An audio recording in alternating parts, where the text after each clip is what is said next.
रामगढ़। यह कहानी उत्तर भारत के एक छोटे से गांव रामगढ़ की है।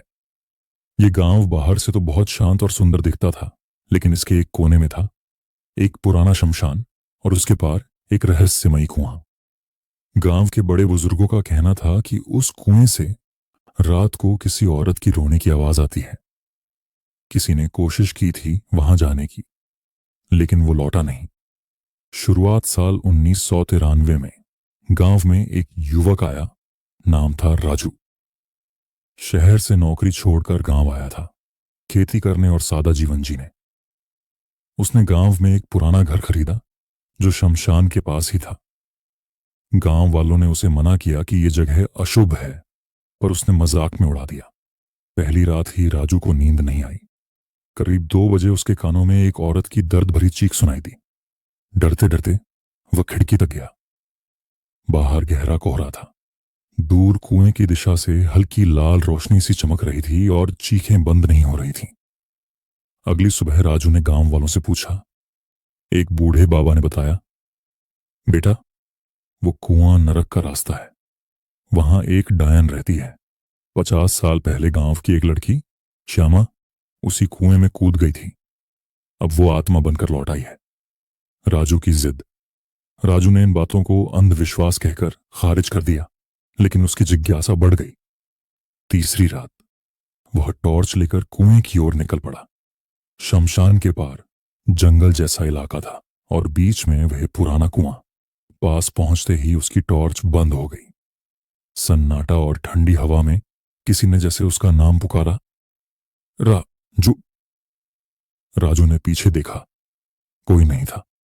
तभी अचानक कुएं से काली परछाई निकलकर हवा में तैरती हुई उसकी तरफ बढ़ने लगी।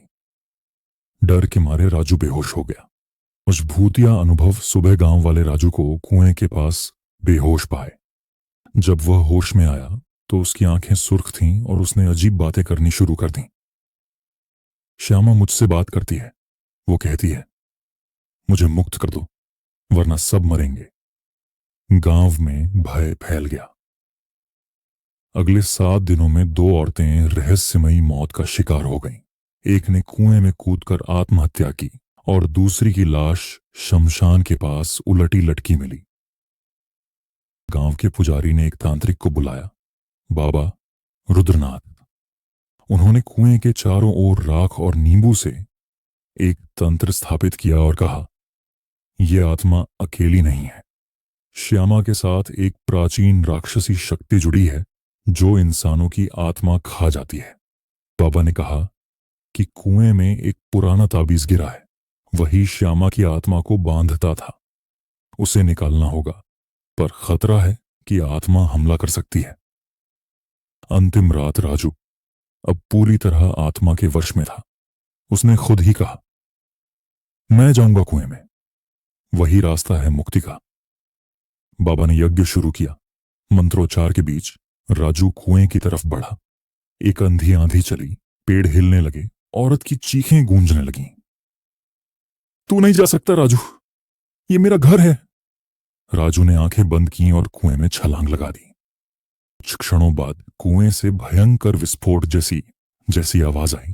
काली धुआं और भभकता हुआ अंगारा ऊपर निकला और फिर सब शांत हो गया। राजू का कोई पता नहीं चला, लेकिन ताबीज ही कुएं के पास पड़ा मिला। बाबा ने बताया, राजू ने अपनी आत्मा देकर श्यामा को मुक्त किया। अब वो कुआं शांत रहेगा कुछ समय के लिए। अब आज भी रामगढ़ गांव में लोग उस कुएं की तरफ नहीं जाते। रात को अगर कोई पास से गुजरे तो उसे हल्की हंसी सुनाई देती है, जैसे कोई आत्मा धन्यवाद कह रही हो या अगली आत्मा को बुला रही हो।